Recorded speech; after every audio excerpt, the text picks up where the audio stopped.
Halo teman-teman, selamat malam. Welcome to Stock Idea Talks by Skor Sekuritas. Bersama saya lagi, Brian Harjanto, your Head of Community Engagement. Selamat datang teman-teman. Topik kita hari ini adalah rebound IHSG diuji. Trader harus tetap agresif atau lebih selektif? Bang, ini broker LG. Bukan, kita Asukor itu kode brokernya AZ.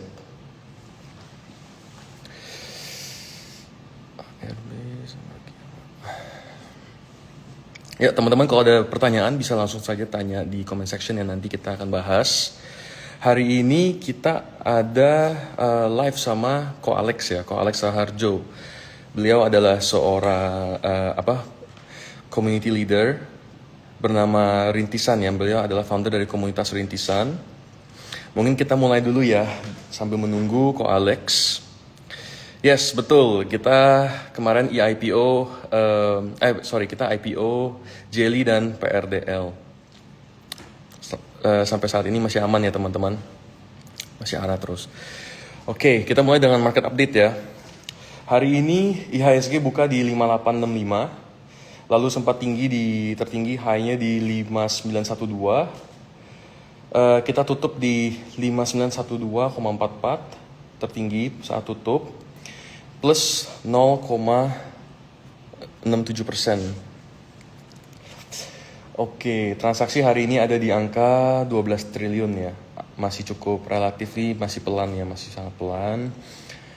Hari ini ada net foreign sell masih ada net selling pressure ya dari asing sebesar 259 miliar. Kalau kita lihat satu minggu ini total outflow-nya dari asing itu sekitar 1,32 triliun. Oke. Ya teman-teman tahu sendiri hari ini sudah beberapa emiten yang baru IPO agak jebol ya. Tapi mungkin saya nggak berkomentar tentang itu. Nanti mungkin kita bisa tanya ke Ko Alex. Coba saya cek sebentar ya, apakah Ko Alex sudah di sini? Belum ya. Oke, belum. Kita tunggu. Apakah dalam waktu dekat akan ada IPO yang dibawa oleh Skor Sekuritas? Yes, betul. Kita masih ada beberapa IPO di pipeline kita. Nanti masih disclosed ya, jadi nanti teman-teman tunggu aja.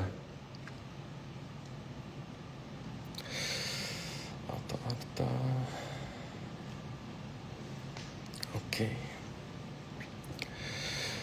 Ya tahun ini kita sebenarnya banyak sekali corporate action ya, tapi gara-gara marketnya kurang mendukung juga beberapa corporate action itu diundur juga teman-teman.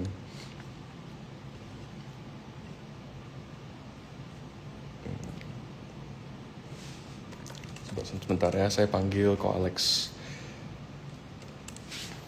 Oke.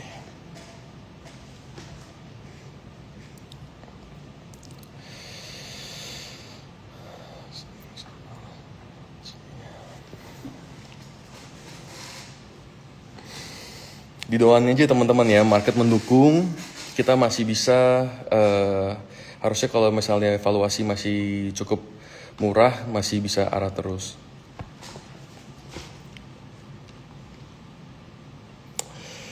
Oke, mungkin saya mulai dulu dengan ini ya. Hari ini komoditas minyak itu ada di level Brent oil ada di level $78 ya, sempat naik lagi. Kemarin sudah di angka $70.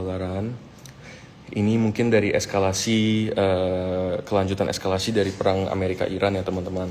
Berarti belum selesai di sana. Ya. Dampaknya ke kita apa?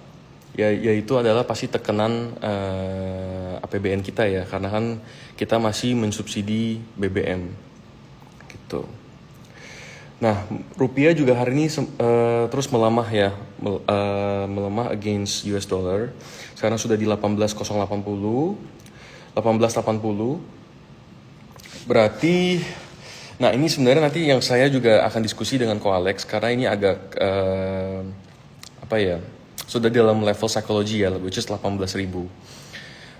Kemarin itu BI sudah beberapa kali intervensi, tahun ini sudah naikkan suku bunga sekitar 100 poin ya teman-teman. Tapi rupiah sempat kemarin menguat, sekarang melemah lagi. Ini Ko Alex, kita langsung aja ya, kita invite Alex.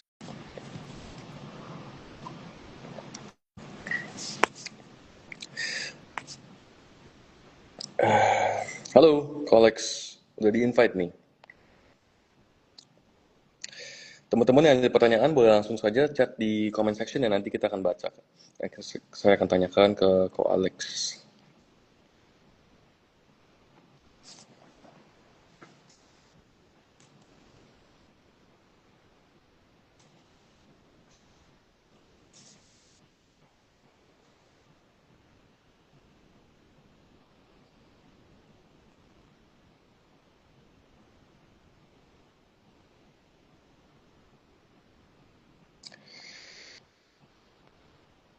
Apakah bisa?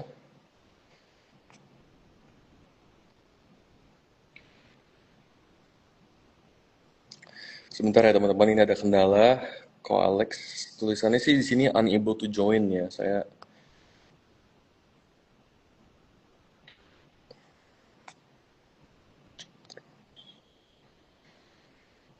Cek. Halo. Selamat malam, Ko Alex. Malam. Sorry ya, kabar? tadi kayaknya ada problem kali ya koneksinya atau apa tadi. Iya, dari tadi saya invite tapi tulisannya unable to invite. Iya, Oke, Brian. Malam. Malam siap. teman-teman troopers. Siap, selamat malam semuanya teman-teman. Hari ini kita akan live, nih kita sudah live ya, dengan Ko Alex Raharjo, founder dari komunitas Rintisan. Nah, topik yang kita akan bahas hari ini adalah rebound IHSG diuji, walaupun hari ini hijau ya, Ko ya, hijau tipis ya. Trader Ya. harus tetap agresif atau lebih selektif. Nih, sebelum saya mulai nih Ko, mungkin kita bisa bahas dulu nih yang lagi rame ya. Kita address dulu nih soal IPO. Gimana nih Ko? Outlook dari berapa hari terakhir menurut Ko Alek?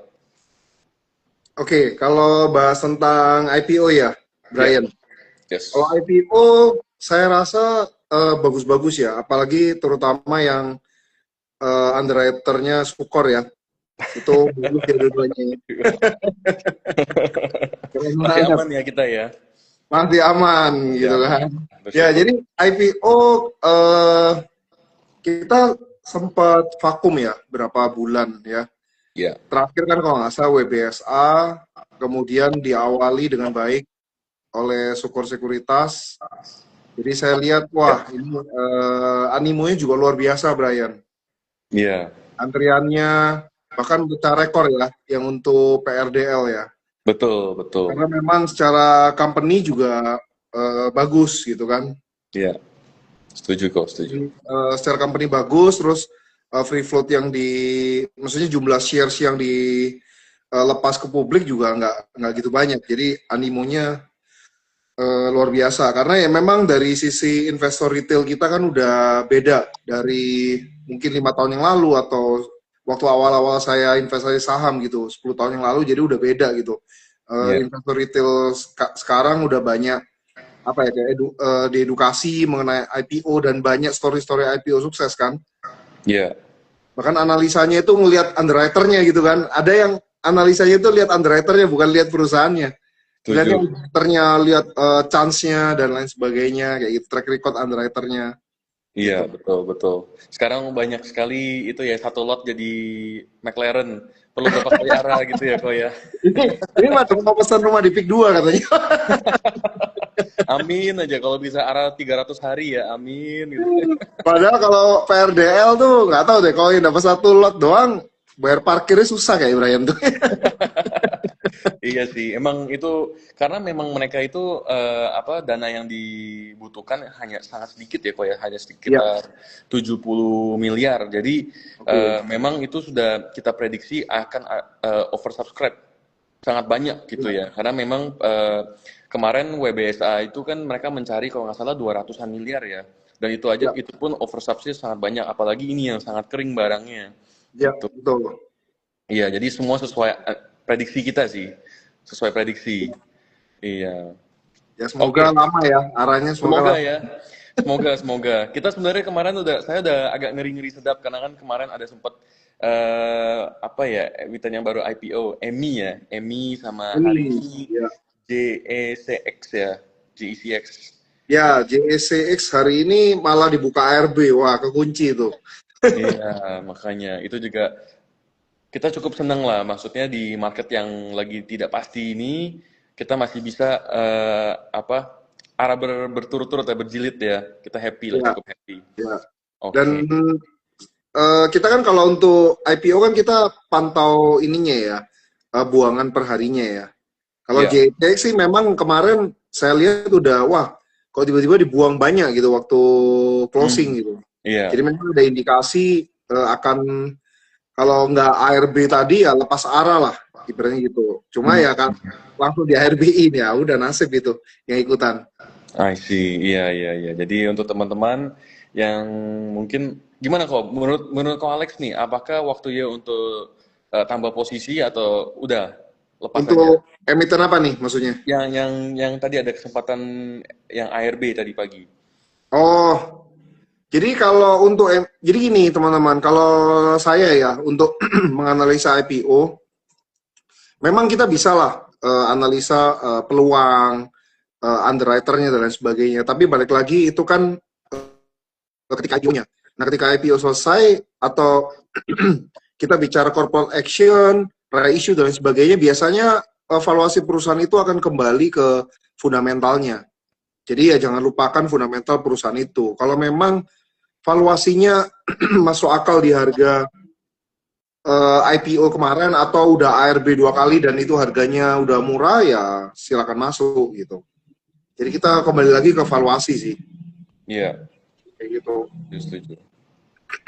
Oke. Kita mulai pertanyaan pertama ya, kok ya. Ya, IHSG berhasil rebound dalam beberapa pekan terakhir, tapi sentimen global masih penuh tidak kepastian nih. Kita kemarin kan sudah lihat bahwa sudah ada MOU perdamaian ya antara Amerika Iran, tapi ternyata berita yang tadi pagi saya baca adalah perdamaiannya mubazir, gitu kan. Mereka saling serang lagi. Nah, jadi sempat harga minyak juga tertekan nih, harga minyak kita sempat naik lagi nih. ya, Apakah apakah ini saat yang tepat untuk meningkatkan exposure saham atau justru mulai lebih defensif? ya. Jadi kalau kita lihat yang global ya, ini tapi balik lagi ini pendapat saya ya. Yang saya perhatikan tuh untuk sentimen global yang mengenai Israel lawan US Iran itu.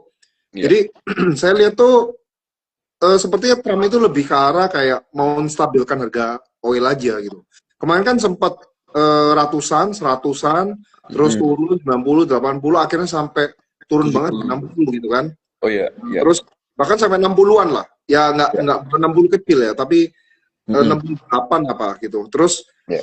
tiba-tiba Trump kemarin kan kayak seolah-olah tidak mau berdamai lagi gitu kan. Terus naik lagi Iya. gitu kan. Jadi kalau Ya. saya melihat tuh lebih ke nego-negonya dia atau permainannya dia untuk ini aja, menstabilkan harga minyak lah. Oke. Supaya harga minyaknya itu ada di range 70-80. Karena kalau kita lihat waktu 80, nah dia kan bilangnya beda lagi. Makanya tadi sesi 2 rebound kan. Saya udah yakin sesi 2 rebound. Karena dia udah ngomong yang lain lagi tuh. Jadi oilnya Oke. tiba-tiba turun, terus goldnya naik gitu kan. Nah kita bisa lihat indikatornya itu sih teman-teman. Jadi dua indikator yang sering saya lihat tuh biasanya harga gold sama oil itu biasanya selalu berlawanan saat ini. Untuk Oke. yang kali ini ya biasanya kan kalau war ya goldnya naik gitu kan. Kalau ini kali ini beda gitu kan.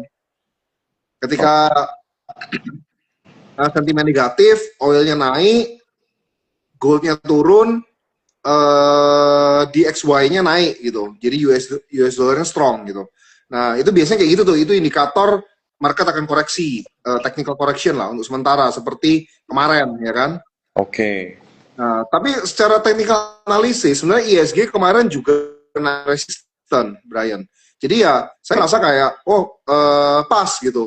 Berita-berita yang dikeluarin tuh cocok Oke. dengan ibaratnya kayak secara teknikal tuh juga cocok gitu kan. Oh, udah deket 6.000, tiba-tiba dikeluarin S&P Freeze ya, apa namanya S&P yang frontier ya. Indonesia itu Frontier gitu kan. Iya. Terus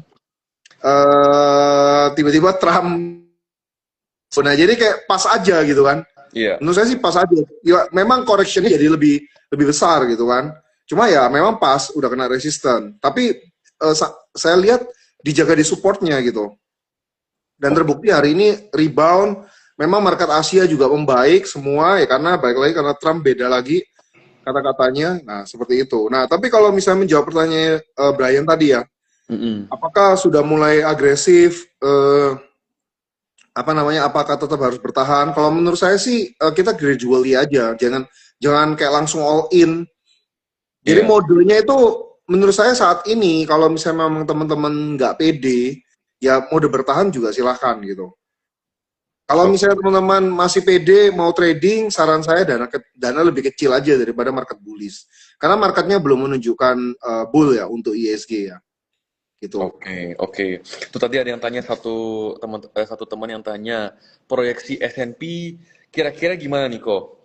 Karena kalau dari view saya kan IHSG itu terlalu besar ya, market cap kita terlalu besar untuk Frontier. Jadi saya sih cukup bullish ya bahwa Ya, kita tidak akan masuk ke Frontier. Gimana views-nya kok Alex? oke. Kalau yang S&P kemarin dia kan utusan ya, jadi dia nunggu kita setahun kalau nggak salah kan, Iya. 2027. Jadi reviewnya sampai 2027. Apabila nggak oke, baru masuk Frontier. Tapi kalau kita bicara S&P rating yang bonds rating, kalau seandainya Indonesia turun, memang itu jelek, tapi kita belum masuk junk bond gitu. Kita masih di batasnya lah ya, perbatasan gitu kan. Ya still oke, tapi memang turun gitu. Masih investment Nah, grade ya? ya masih investment grade tapi batas bawah. Ibaratnya Iya. kalau kuliah itu hampir nggak lulus gitu kan. Jadi Nilainya kita mungkin C ya mepet gitu gitu ya, kan. atau B minus gitu. Iya nilainya hampir nggak lulus nih gitu kan. Dikit lagi Iya, nggak lulus gitu kan. Nah iya. terus tapi kalau kita bicara MSCI itu nanti November. Nah Oke, seandainya MSCI tetap emerging market harusnya S&P juga ikutan sih. Ya, S&P oke, kemarin ya. Artinya oke. kita udah menyelesaikannya PR-nya kita kan. Gitu.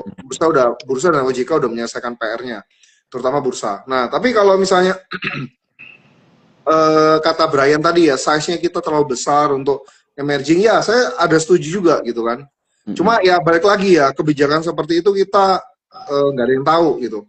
Siapa Ya. tahu nih, kalau kita berpikir ya, spekulasinya adalah siapa tahu sekarang memang Indonesia sengaja ditahan-tahan supaya asingnya keluar terus nanti ujung-ujungnya frontier kita.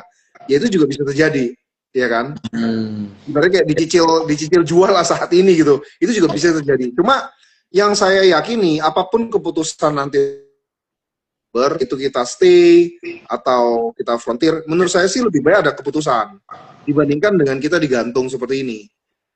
Kalau misalnya Oke, kita digantung seperti ini kan kita akan ya udah kayak gini terus loh marketnya sampai 2027 kayaknya. iya, setuju kok. Nah, seandainya kalau ada keputusan terbaik adalah ya kita stay di emerging kan, Iya, terus tidak freeze lagi open, itu adalah hal yang paling baik. Tapi kalau misalnya terburuk adalah frontier, menurut iya. saya itu kita apa ya akan berusaha adaptasi aja terhadap Hmm, suatu hal yang baru gitu kan. Oh kita ada di market frontier, tapi itu bukan kayak akhir dari segalanya loh. Ingat Vietnam saat ini juga di frontier market. Jadi iya. frontier market menurut saya sih bukan akhir dari segalanya karena negara tetangga kita yang lagi maju pun juga di frontier market gitu. Yang Setuju. penting ada keputusannya aja sih kalau menurut saya ya. Jadi Iya, biar clear gitu, kita nggak digantung gitu kan. setuju, setuju. Jadi market cepat-cepat price in, karena kan investor itu juga ya gesit ya kok ya. Maksudnya kita bisa agile ya. Jadi misalnya Iya, market sudah price in dengan berita-beritanya, lalu udah kita move on dari situ, betul, gitu betul. ya. Yang penting ada keputusan sih menurut Iya. saya. Oke. Nah, menurut Ko Alex nih, apakah kenaikan IHSG saat ini didorong oleh perubahan fundamental atau hanya technical rebound yang berpotensi kehilangan momentum? Oke. Nah, kalau kita lihat domestiknya kita ya, kemarin PMI kita udah jelek gitu, ekspor impornya ya, Mm-mm. itu jelek. Cuma itu menurut saya udah expected karena udah trennya menurun, plus ada kemarin kebijakan baru kan mengenai ekspornya kita yang DSI itu. Iya, Itu menurut saya mengganggu pasti ekspornya kan pada saat itu kan. Karena iya, ada new regulation, nah itu pasti akan ganggu untuk ekspor di saat itu gitu. Nah, jadi saya ngelihatnya sih market kemarin tuh udah price in terhadap hal-hal tersebut. Makanya kita sampai turun banget ya kan. Udah oke, price in sehingga kita ada rebound. Nah, tapi iya, pertanyaannya apakah rebound saat ini tuh technical rebound atau fundamental gitu kan ya. Menurut saya sih udah bergerak fundamentalnya. Apakah masih murah? Nah, nanti kita bisa lihat di Q3 gitu kan. Ini seperti apa? Karena kalau Q1, Q2 orang masih banyak yang yakin sebenarnya. Kalau kita bicara bisnis ya, secara iya, bisnis itu masih yakin. Nah, Q3 mereka masih raba-raba melihat harga oil. Ada beberapa pebisnis yang spekulasi bahwa oh harga oil nanti akan membaik di Q3, which is ya itu terjadi gitu kan. Kita mau hmm, masuk Q3 udah mulai membaik gitu, iya, below 80. hmm, Nah, harapannya laporan keuangan perusahaan-perusahaan di Indonesia itu akan tenang-tenang aja gitu, nggak terlalu yang apa namanya hancur lah kasarnya gitu loh. iya, Karena kan kalau saya lihat, kenapa saya sempat bikin postingan tentang salah satu sektor yaitu perbankan, karena yang sederhana lah ya, saya bikin posting sederhana di Instagram saya waktu itu, iya, yang waktu itu BBCA nggak salah hampir 5.300. iya, Nah, saya berani kasih rekomendasi waktu itu BBCA karena saya lihat harganya udah lebih apa ya, hampir balik COVID, udah hmm, udah bottom banget menurut saya. Jadi iya, margin of safety-nya juga menarik. Masa sih kuartal berikutnya BBCA bakal sama seperti kita COVID kemarin gitu kan, iya, recovery COVID? Harusnya enggak gitu. oke, Nah, seandainya situasinya seperti ini, harusnya tidak akan. Jadi harganya pasti akan lebih baik lah daripada sekarang. Contoh kayak BBRI harusnya nggak di bawah 1.000, gitu kan. oke, BCA juga udah lumayan lah, BBCA udah balik gitu kan. Nah, tapi kalau nanti akan ada kebijakan-kebijakan baru lagi, nah itu kita nggak ada yang tahu nih. Takutnya di situ, Brian. That's iya. why makanya kalau lihat investor itu masih wait and see di situ. Setuju, setuju kok, setuju kok. Kita bisa lihat ya, mungkin kalau dari kacamata optimis ya, 10 tahun terakhir IHSG itu tidak pernah merah ya kok ya bulan Juli. Ya, kalau bicara bulan Juli, betul. Iya, jadi itu mungkin ada good sign lah bahwa ada kita dikasih ruang tarik nafas ya. Mungkin ya, hopefully Iya, dari Januari sampai bulan Juni market merah terus. Kita mungkin bulan Juli hopefully kita dikasih ruang nafas gitu. iya. Oke, pertanyaan berikutnya ya kok ya. Di tengah rebound pasar, bagaimana cara membedakan saham yang memang mulai tren naik, mungkin seperti BBCA, atau perusahaan yang hanya mengalami dead cat bounce, jadi yang naik sebentar langsung turun lagi. Mungkin ada beberapa emiten ya yang saya lihat seperti Iya. itu. Heeh. Nah, Gimana? kalau saya sih lihatnya tadi itu ya. Jadi contoh ambil ambil contoh seperti kayak BBCA deh. Kan. Ya, Saya lihatnya sederhana sih kemarin. Jadi teman-teman juga bisa lihat analisa saya di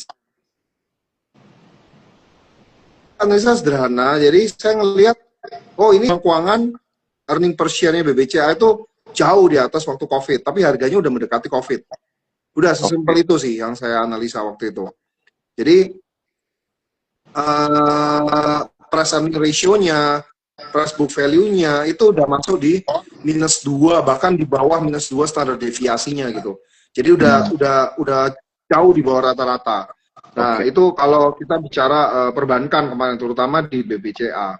Nah, terus uh, kalau kita lihat secara teknikal, nah Mm-mm. ini yang problemnya di sini, Brian. Jadi Ya, kalau lihat secara teknikal ini yang agak bahaya adalah kita rebound tapi dengan setengah tenaganya kita turun gitu. Ini yang hmm, bikin agak ragu-ragu di sini sebenarnya. Jadi ya, dead cut bounce itu bisa jadi karena itu teman-teman. Jadi volumenya itu masih rendah dibandingkan dengan waktu turunnya. Jadi ada resiko, masih ada penurunan, masih ada resiko. Kayak gitu. Tapi kalau secara kita lihat fundamental, jadi gini, kesimpulannya adalah kita jangan berusaha nebak bottom sih, kalau saya. Yang saya lakukan adalah ketika saham itu turun, dan saya percaya fundamentalnya itu baik. Nah, kita lihat margin of safety-nya aja. Jadi seandainya kita entry di harga ini, katakanlah misalnya BBCA 5.300, nah resikonya keberapa nih? Let's say ke 4.700. Oke, berarti itu sekitar akan turun sekitar 10-15% lagi. Nah, saya bisa menerima atau enggak? Kalau bisa menerima, ya udah silakan teman-teman entry. Oke, itu mungkin good psychology for your psychology thinking ya kok ya. Bahwa bisa nggak you accept resiko 10-15% correction gitu ya. Kalau bisa Ya, kita itu boleh margin of lebih agresif. safety-nya. Oke. Nah, kalau misalnya membedakan saham, gimana caranya kok Alex bisa membedakan saham yang mungkin dead cat bounce, yang misalnya hari ini naik kenceng, misalnya hari ini ARA, besoknya ARB, gitu. Gimana kok cara membedakan? Aku sih ada satu emiten ya yang di atas kepalaku, tapi mungkin aku nggak tahu bisa sharing atau nggak nih. Iya, aku takut juga nih Iya. sharing. Iya, gimana Jadi, nih? Aku open saya aja buat kok Alex. ngelihatnya, ya saya ngelihatnya satu, emiten ini kenapa tiba-tiba rebound. Ya Iya, kan, itu satu. Kedua, saya lihat volumenya kan. iya. Kalau memang volumenya kencang, rebound, itu udah pasti ada something. Baik itu memang terlalu murah, atau tiba-tiba ada isu corporate action, Mm-mm. kayak gitu. Jadi Oke. contoh misalnya, kita kasih contoh, katakanlah kayak, yang tadi deh, ada isu merger antara Arto dan Devin gitu kan. Tadi sempet tuh ada beritanya gitu kan, tapi tiba-tiba hilang, saya juga nggak tahu kenapa. Nah, Hmm. tiba-tiba naik kan, terus volumenya juga ngikutin. Nah, kalau rame seperti itu berarti pasti ada berita gitu loh. Jadi bukan, tapi apakah nanti jadi DCB yang memang kecil resikonya, Iya. cuma masih ada potensi juga. Misal tiba-tiba ternyata itu hanya orang iseng yang lempar isu gitu, ya udah. Jadi ya nanti akan turun lagi dengan volume yang jauh lebih kencang harusnya. Gitu. Hmm. Jadi volume menentukan juga sih. Kalau saya pribadi saya ngeliatin volumenya. Nah, tapi kalau misalnya naiknya 10% tapi dengan volume yang sangat kecil, nah itu resiko. Itu bisa aja kayak markup harga aja. Oh, kayak memang sengaja di pom-pom gitu ya. Iya, dia sengaja kayak markup harga aja supaya mancing retail masuk, nanti Ya. turun lagi. Nah, takutnya di situ. Saya liatin volumenya sih. Memang secara overall, tapi hari ini lumayan perbaikan ya. Secara Hmm. overall kita itu masih setengah volume yang bulan Desember, bulan Januari, ya kan? Iya. Iya, betul. Biasanya rata-rata 20 triliun. Nah, ini sekarang cuma 10. Bahkan kemarin sempat yang waktu rame IPO kita cuma 7 sampai 8 kali ya, atau bahkan 9 Iya, aja gitu. betul kok. 7-9 triliun. Ya, jadi sangat kecil gitu. Nah, itu memang resiko untuk, jadi kalau volume kecil itu gampang naiknya dan juga gampang turunnya, teman-teman. Jadi jangan lupa, jangan jangan lihat kayak volume kecil naik bagus gitu kan, gampang, nggak ada seller lagi. Tapi jangan lupa kalau kita turun ya nggak ada bayar lagi loh. Setuju. Nah, Jadi which resiko brings me, itu gitu. iya, Nico, which brings me to the next question nih ya. Dalam kondisi seperti sekarang nih, apakah lebih cocok jadi trader sebaiknya fokus dalam mengejar momentum yang short term atau membangun posisi investasi yang lebih jangka panjang di saham-saham yang berkualitas? Menurut Ko Alex, apa strategi yang lebih cocok nih di market seperti Oke, ini? sebenarnya dua-duanya itu kalau buat saya pribadi dua-duanya cocok. Ya, Dua-duanya ya cocok ya. Tapi kalau tetapi tergantung dari teman-teman semua di sini. Kalau memang pendekatan dari awalnya adalah investasi, ya time to buy juga gitu. Jadi ibaratnya long term investment juga good gitu kan. Kita lihat emitennya, margin of safety-nya dan lain sebagainya. Tapi kalau buat teman-teman yang trading, benar-benar full trade gitu ya, saya pribadi menyarankan lebih ke arah tradingnya lebih cepat sih untuk saat ini. Karena setiap hari itu akan bisa ada perubahan. Untuk trading ya, strateginya tuh lebih cepat aja. Gitu. Setuju. Jadi kalau dulu di market bullish kita bisa hold emiten itu swing ya. Jadi Iya. persentasenya bisa besar, kita bisa hold karena naik terus. Nah, market kayak gini itu cenderung lebih ke sideways ya. Memang ada kenaikan, tapi ya belum terlalu yang gimana gitu loh. Nah, jadi saya lebih lebih cocok untuk trading cepat aja kalau benar-benar full trade ya. Oke. Gitu. Jadi harian aja, kayak misalnya hari ini beli, besok jual. It's okay. Yang penting untung, karena kan trading kan fokusnya di untung gitu, menjaga modal, menjaga risiko. Lain Setuju. sama investasi. Kalau investasi, kita bisa dapat untung dari dua hal, dari capital gain-nya dan juga dari dividennya, Iya. gitu. Ya, dan banyak juga saham-saham yang big caps seperti big banks kita itu sekarang di level yang menarik ya, Ko ya, di mana dengan harga sekarang itu dividen bisa di double digit. Iya, betul. Iya. Kalau dengan catatan earning per share-nya sama ya, itu tadi aku bilang kan. Jadi Mm, kan kadang emiten itu harga saham itu turun itu kadang lead the market. ya, Tapi kadang ada juga yang memang salah harga gitu. Nah, yang resiko adalah yang salah harga gitu. Karena memang sorry, yang resiko adalah yang lead the market. Kalau salah oke. harga itu menarik, ya kan? Contoh kayak misalnya analisa saya terhadap BBCA. Waktu itu menurut saya salah harga. Tapi ternyata kalau earnings-nya turun, nah berarti itu bukan salah harga. Memang itu leading indicator-nya. Gitu. Karena memang earning per share-nya turun. Otomatis earning per share turun, otomatis nanti bagi dividen juga akan lebih kecil. Kecuali emitennya naikin DPR-nya ya. Lain cerita itu. Tapi ya dengan situasi ekonomi seperti ini naikin dividen per share-nya resiko kali. Oke, iya, iya, iya, setuju, setuju kok. Nah, jadi menurut Ko Alex nih, sektor mana yang menurut Ko Alex memiliki upside yang terbesar jika IHSG melanjut penguatan? Dan sektor mana yang justru mungkin saat ini mungkin beresiko dan agak sedikit terlalu mahal ya untuk dikejar? Oke, saya lihat gini, kalau untuk mahal murahnya, jujur aku belum analisa semua sektor, Brian, saat ini ya. Cuma Oke, kalau misalnya pertanyaan adalah kayak misalnya, oh sektor yang berisiko gitu kan untuk kedepannya, ya, itu saya jawab duluan. Jadi untuk sektor yang berisiko, otomatis sektor yang memang hutangnya itu dalam US dollar dan juga rate hutangnya itu tinggi gitu kan.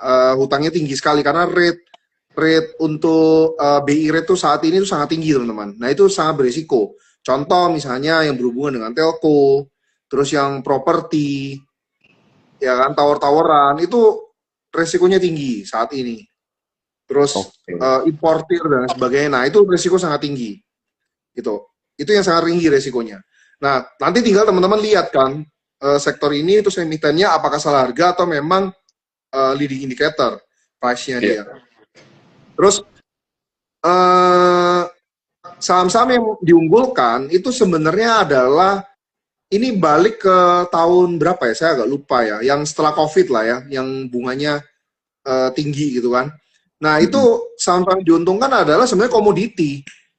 Jadi Indonesia itu harusnya dalam situasi seperti ini itu kita paling diuntungkan sebenarnya. Oke, Cuma, seharusnya ya, ya kan? Ya karena ada wacana-wacana dari tahun lalu itu sebenarnya hawa-hawanya udah kurang enak tuh. Karena udah kelihatan ya Indonesia paling untung. Maksudnya kita diuntungkan sehingga tiba-tiba ada wacana windfall tax gitu kan. Jadi dari ya, yang sektor-sektor yang untung ini malah mau balikin, naikin gitu kan. ya, Nah ini yang resiko gitu. Jadi kayak semacam studi silang ya. Atau ada kebijakan-kebijakan baru yang memang mungkin belum matang jadi ganggu gitu kan emitennya. Contoh kayak misalnya kemarin kebijakan ekspor dan sebagainya. Nah itu resiko. Jadi hmm, resiko gitu loh. Seharusnya itu ya, menguntungkan sekali, tapi investor jadi wait and see karena hal tersebut. Ya sayangnya di situ sih. Jadi kita sebenarnya sangat diunggulkan ketika situasi seperti ini ya. Negara komoditi terus rate naik, itu orang pasti akan ke komoditi. Karena komoditi itu terutama batu bara gitu kan. Nah, karena komoditi itu ya kita bisa bilang dividen play-nya paling besar, terus apalagi dia ekspor, nah dia terima USD, nah Iya. itu paling untung harusnya. Jadi earnings-nya dia paling baik untuk tahun ini harusnya. Kalau ekspornya nggak keganggu. Oke, tapi menurut Ko Alex dengan kemarin DSI sudah agak mundur sedikit ya, dan mereka sifatnya pencatatan. Apakah itu akan? Saya sih sebenarnya saya expect saat DSI kasih bersosialisasi ke waktu itu pernah kita diundang juga ke Danantara, mereka sosialisasi bahwa mereka itu hanya sifatnya sementara, sifatnya apa pencatatan saja, itu akan memberi sentimen positif terhadap market. Jadi yang kulihat sih, yang aku expect ya tadinya itu misalnya saham-saham seperti kayak Bumi yang sempet dulu psychological levelnya itu di 200 terus jebol gara-gara DSI, aku kira akan bisa naik lagi, tapi ternyata sampai hari ini belum begitu gerak, masih sideways nih, Ko Alex. Menurut Ko Alex gimana? Apakah uh, in anytime in the near future Bumi bisa naik lagi ke level sebelumnya gitu?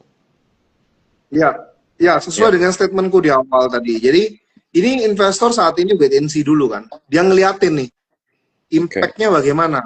Kalau memang impact-nya itu bagus, karena sebenarnya DSI itu ada impact bagusnya.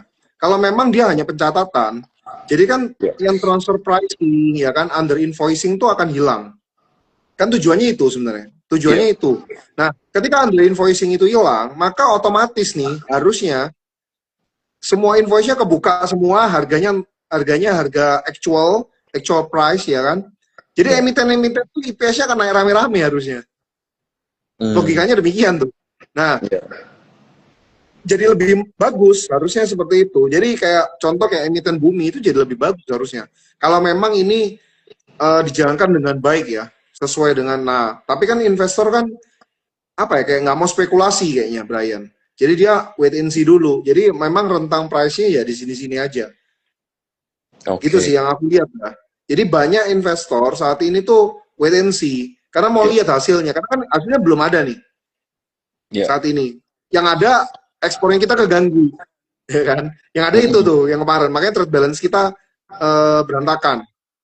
Iya, Nah, setuju. tapi kita lihat lagi nanti ya di bulan ini, di bulan depan tuh kita kelihatan lah trennya bagaimana. Oke. Ini mungkin aku bacain pas kita saat kita lagi bahas ini ya, Koy. Aku bacain salah Ya. satu pertanyaan nih. Sektor pertambangan sama perbankan kondisi sekarang ini bagusan mana kok? Nah, kalau Kalau seandainya kebijakan kemarin itu bagus ya, ya harusnya pertambangan tuh lebih bagus daripada perbankan. Perbankan kita akan susah cari bank yang bisa bertahan di kondisi bunga lagi tinggi seperti ini. Jadi oke. buat teman-teman yang angkatan setelah COVID kemarin, pasti harusnya ngerasain tuh. Kita di bunga yang tinggi, nah itu nggak semua bank bisa survive pada saat itu. Yang bisa survive salah satunya BBCA. Terus Iya. ada lagi kayak kebanyakan swasta sih bisa survive. Ya kan, Hmm, BMRI kayaknya juga bisa waktu itu. Karena kenapa BBCA bisa survive? Karena mereka, jadi bank-bank yang bisa survive, kenapa? Karena mereka punya cost of fund yang murah gitu. iya. Dengan naiknya bunga seperti ini ya, mereka otomatis diuntungkan gitu loh. Mm-mm. Gitu. Nah, Iya. ya cuma memang kondisinya saat ini beda ya. Penyaluran kreditnya juga takutnya nggak ada yang mau nyerap juga kayak kondisinya kayak gitu kan. Lain cerita gitu. Cuma ya harusnya mirip-mirip lah. Iya. Nah, terus kalau pertambangan lebih gampang karena mereka dengan US dollar tinggi mereka udah pasti untung. Iya. Cuma kan yang masalah adalah volume ekspornya mereka nih. Karena kebijakan kemarin volume ekspornya turun nih. Problemnya di situ. Nah, kalau nanti recovery, nah itu mereka akan bagus sekali menurut saya. Plus praktek under invoicing-nya hilang. Jadi actual price kan mereka. Nah, Iya. sesuai dengan market price, nah itu bagus banget.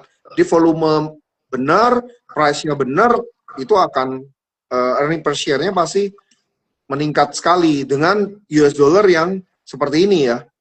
18.000 dan lagi kan. Iya, Kemarin benar. 18.000 rame, sekarang 18.000 udah biasa-biasa aja. Karena udah bikin painkiller kemarin. Iya. Sebenarnya ini juga membawa kekhawatiran ya, kok ya. Karena terakhir itu saat 18.000 itu suku bunga masih 75 poin lebih rendah dari sekarang. Sekarang Ya, sudah di 5,75, tetap aja currency-nya masih relatif lemah masih gitu. 18.000 ya. Karena ya Iya. solusinya kemarin kan painkiller aja gitu kan. Sementara doang gitu. Ya memang ini udah kelihatan udah mau coba-coba ada perbaikan lah ya. Mm-mm. Nah, fiskal, karena kan yang dilihat investor asing kan fiskalnya kita kemarin. Cuma ya yang dilihat lagi sama investor asing juga ini nih, yang komoditinya kita. Dan sebenarnya kalau tadi nyambung lagi pertanyaan tadi ya, perbankan dengan komoditi. Komoditi itu dari awal tahun, saya lupa, kalau nggak salah juga apa namanya IG Live-nya sama Brian. Ya, Dari awal tahun tuh saya udah jagoin komoditi, ya, terutama metals dan juga energi. ya. Kenapa? Karena di luar sana AI gitu. Jadi itu udah story-nya udah AI. Nah, AI itu ujung-ujungnya pasti butuh komoditi gitu. Setuju, setuju. Iya, Nah, ya. jadi Saya komoditi juga. itu pasti berperan penting nih sama Iya. AI dan Indonesia yang punya. Oke, tapi dengan pemerintah yang terus intervensi, praktek bisnis jadi lebih sulit ya. Jadi sempat awal tahun kan juga RKB dikurangin, terus Nah, itu eh, kebijakan-kebijakan itulah. ya, oke, oke. Jadi kita punya orang-orang itu pengusaha ya. Nomor satunya itu mereka menunggu wait and see pemerintah itu untuk pro usaha ya. Ya, nanti ketika hasilnya ternyata baik ya, yang kebijakan-kebijakan tadi punya dampak yang positif, ya oke, itu akan oke gitu kan ke Oke, depannya. Tapi kalau ternyata dampak negatif ya resiko gitu. oke, oke, oke. Next question nih, Go. Banyak saham sudah naik cukup signifikan dari titik terendahnya. Apakah masih ada peluang yang menarik atau justru risk reward mulai kurang menarik bagi trader baru yang ingin masuk?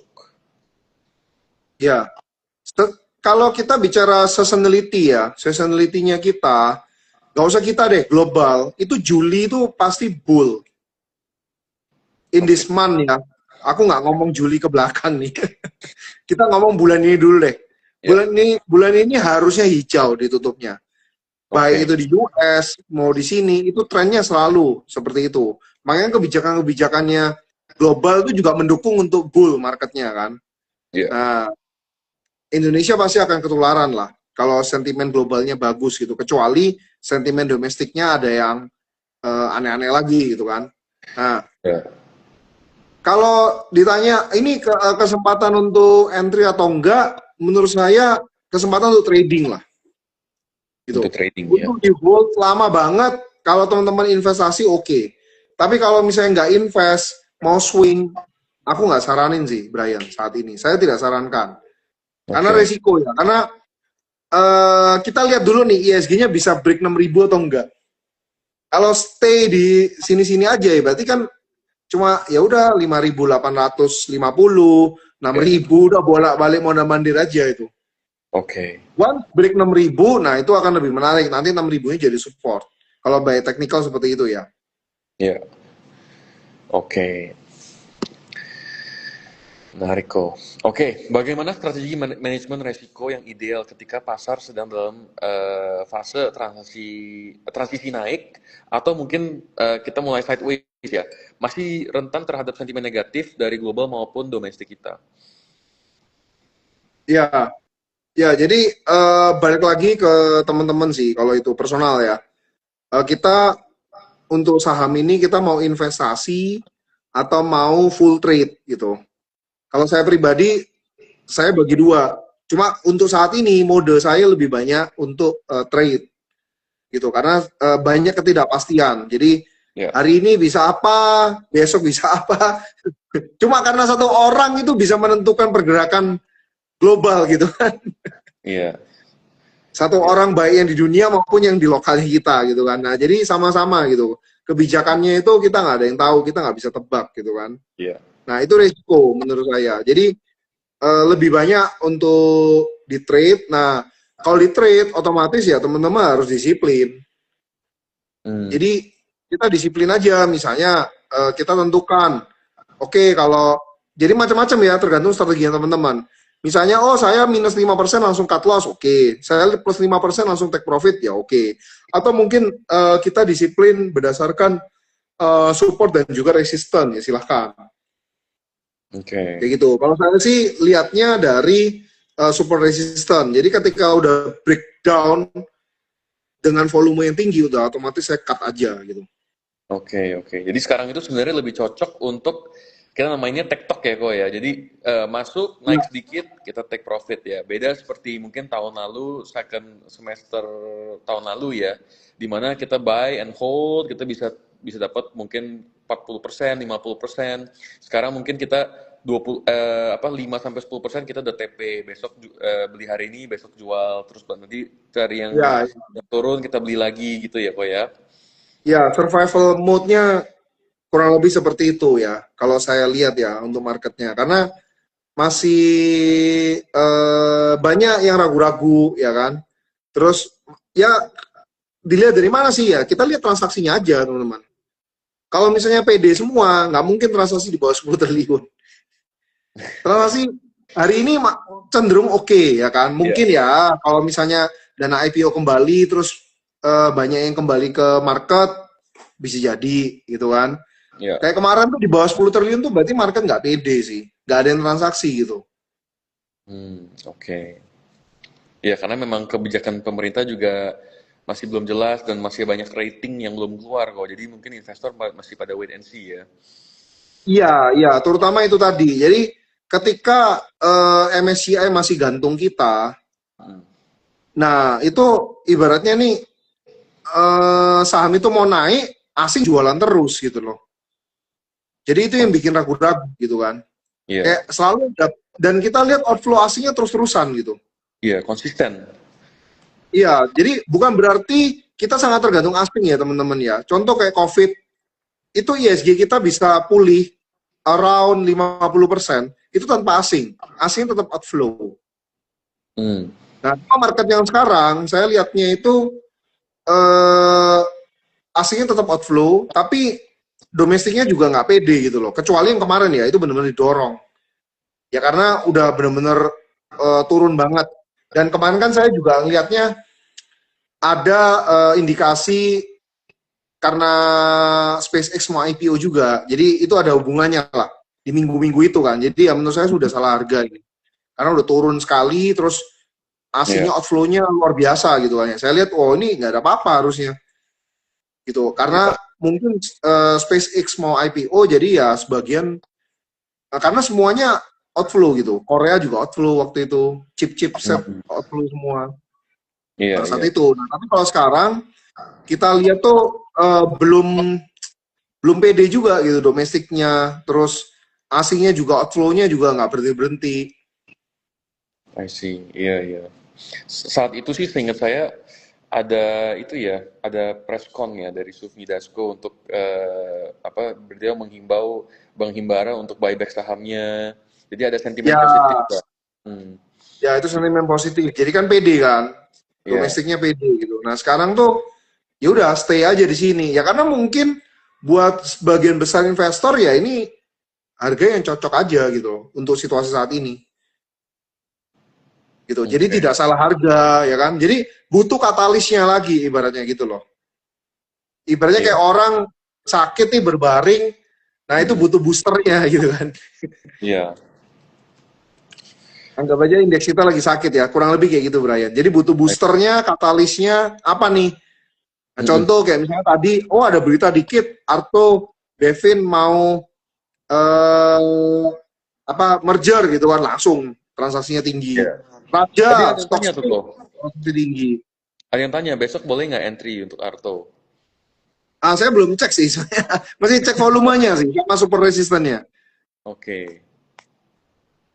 Oke, Niko. Ada yang tanya nih Sambil aku terkait cek. iya, gimana pandangannya terhadap nikel, terutama terhadap investasi Swiss di industri hilirisasi dan Jerman di kendaraan listrik. Jadi, what's your views on nickel ya? Sekarang kan banyak di China itu mereka sudah menggunakan iron phosphate battery ya. Jadi sudah Ya. menggabungkan nikel. Sedangkan kita pemerintah masih banyak menahan-nahan lah kita punya RKAB itu untuk menahan harga. Kira-kira Nah what's your itu, view on nickel? ya jadi kebijakannya itu loh yang kurang. Jadi saya Ya. pribadi saya nggak masuk di yang nikel murninya ya. Jadi yang campur lah. Contoh kayak ada goldnya, misalnya kayak Antam kayak gitu kan. Hmm.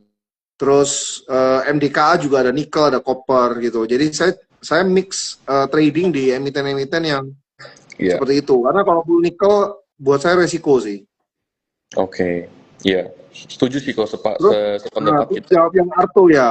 Mm-mm. Jawab yang Arto. Tadi saya lihat kalau dari broker summary ya, ini sih tadi memang dibuang ya. Eh, ya mungkin kalau misalnya mau coba entry itu 1150 lah. Kita tunggu koreksi besok. Karena kan tutupnya juga dikoreksi ya. Terus saya lihat juga broker summary-nya juga rata-ratanya 1150 nih. Average price-nya hari ini juga 1120. Nah, kalau balik ke harga itu, nah mau coba spekulasi buy silakan.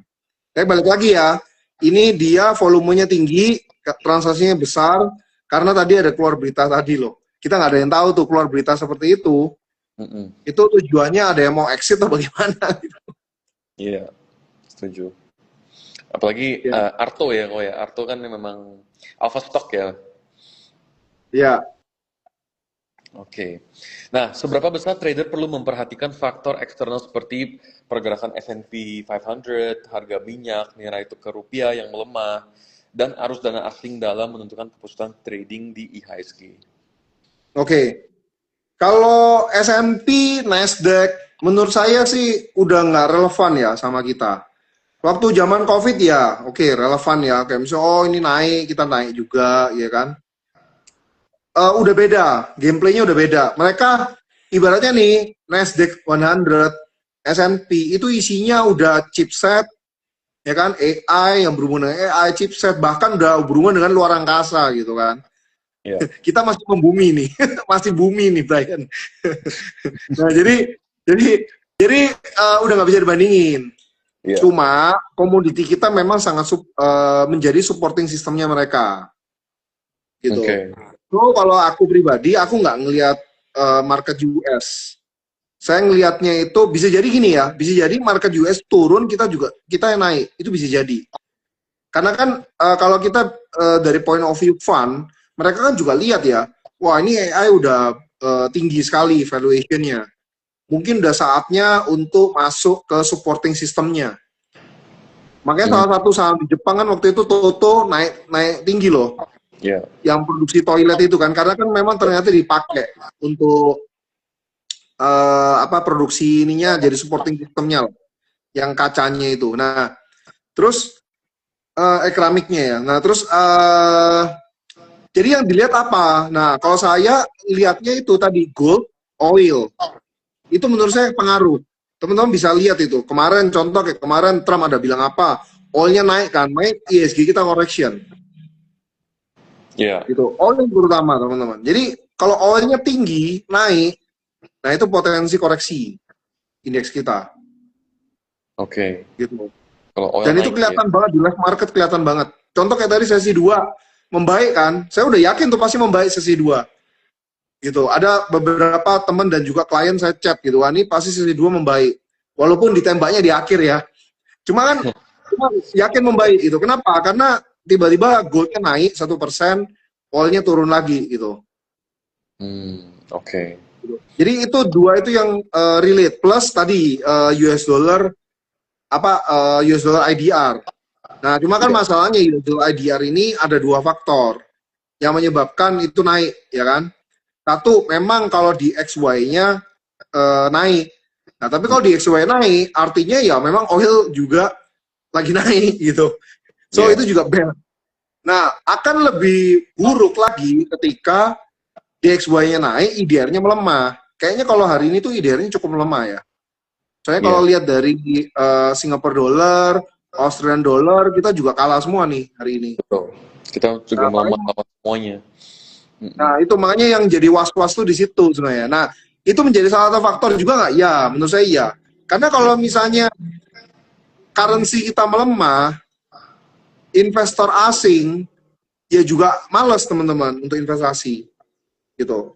Nah ini fakta yang teman-teman coba cek ya. Saya pernah cek di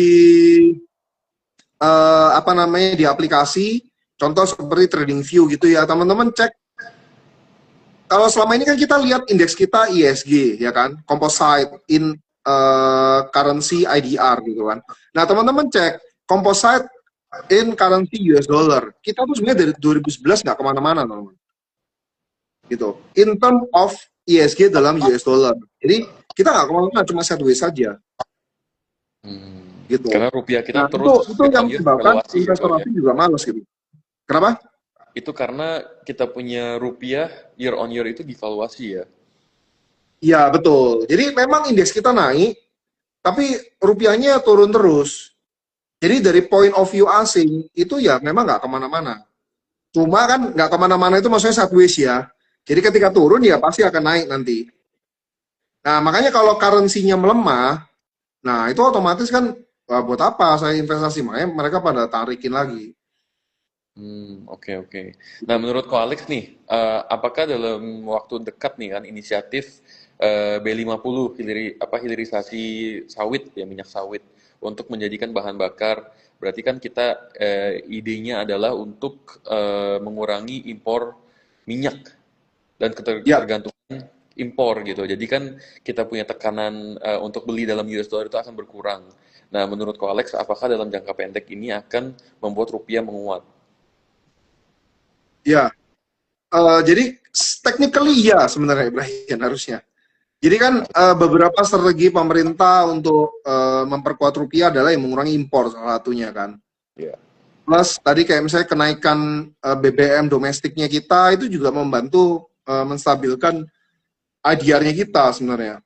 Nah jadi secara technically iya, cuma kan problemnya IDR kita melemah itu kan nggak hanya technically, kalau menurut saya ya, udah ada beberapa yang masalah trust level juga gitu. Oke. Jadi mungkin ada beberapa orang atau beberapa saya nggak tahu ya, either orang perusahaan atau apapun yang mungkin udah trust levelnya nggak terlalu tinggi di sini, ya udah mau US dollar harga berapapun kita beli deh gitu. Hmm, Yang penting ya. aset kita keluar dari sini, let's say seperti itu. Nah, jadi mungkin mereka udah cabut investasi dari sini dan lain sebagainya. Dan memang trennya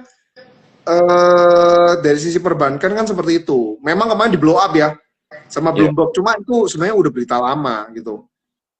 Mereka kan memang persaingannya mungkin nggak bisa bersaing lah juga di sini gitu kan. Tapi ada beberapa juga yang memang wah trust levelnya udah kayak nggak cocok lah. Mungkin dengan policy atau dan lain sebagainya ya. Mereka berusaha keluar juga. Nah itu yang problem sih. Jadi PR-nya kita adalah ya bagaimana caranya mengembalikan kepercayaan investor. Salah satunya Oke. gitu. Technically ya IDR-nya akan menguat gitu kan. Cuma kalau misalnya ada yang jual terus ya repot juga Brian gitu. Hmm, iya, setuju. Jadi kita itu pemerintah akan usaha untuk mempertahankan rupiah ya. Tapi kalau misalnya warganya aja tidak, rakyatnya tidak percaya pada rupiah dan terus jualan, berarti kan nggak ketahan ya gitu ya kok ya, akan lebih susah untuk nahan. Iya, kurang lebih seperti itu. Jadi ada masalah isunya di situ juga dua itu sih.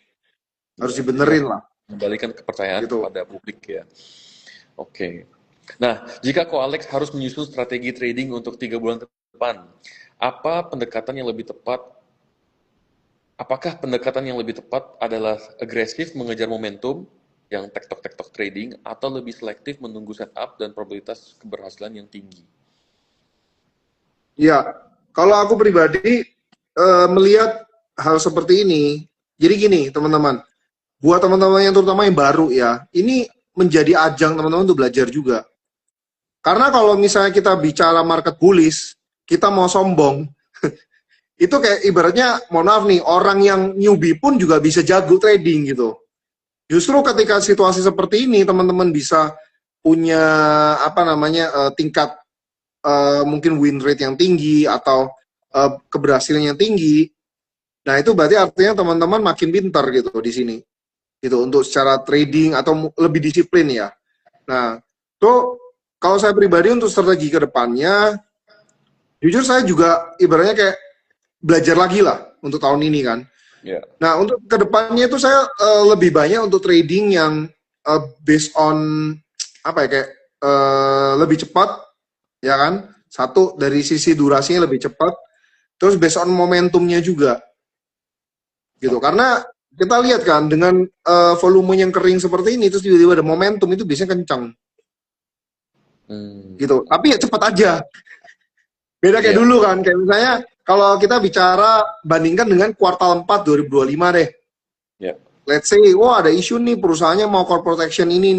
Ya, kita bisa ya hold sebulan gitu. Kalau saya pribadi sekarang udah nggak berani. Setuju, Udah setuju. dua hari, Waktu itu tiga kita hari nggak udah even naik, udahlah. setuju Thank kok. you aja gitu. Iya, iya. Kita nggak even lihat waktu itu apa resiko geopolitik atau gimana-gimana. Yang penting kita cuma lihatnya sahamnya ada corporate action apa gitu kan. Ya, I see. ya. Jadi Iya, ketutupan iya. semua. Jadi contoh kayak misalnya kebijakan ekspor, ya kan itu sebenarnya dari Q4 2025 itu udah ada wacananya. Tapi Hmm, market bullish gitu kita nggak baca, kita nggak lihat, kita nggak peduli gitu kan. iya. Lagi Nah begitu itu yang jadi kemarin ketok palu jeder langsung berantakan gitu kan. setuju, setuju.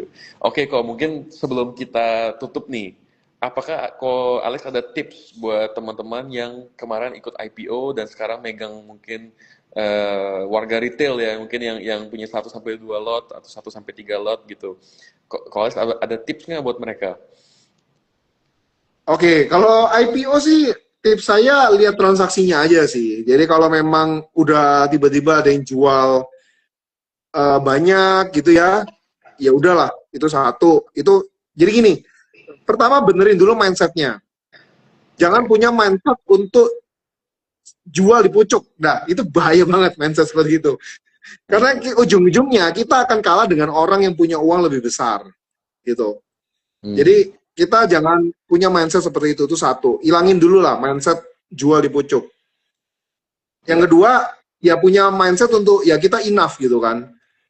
Ya bersyukur aja gitu. Oke, udah punya ini ya maksudnya udah saya rasa ini udah cukup buat saya ya udah. Itu memang Tuhan kasih kita kapasitasnya segitu karena kapasitas kita baru segitu gitu kan.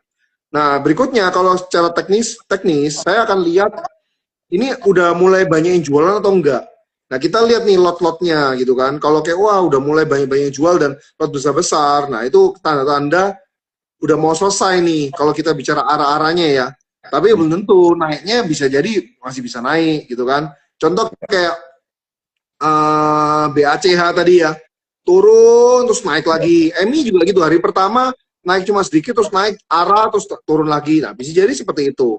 Hmm. Nah, jadi saran saya sih ya itu tadi sih. Kalau secara teknis ya kita lihat transaksinya.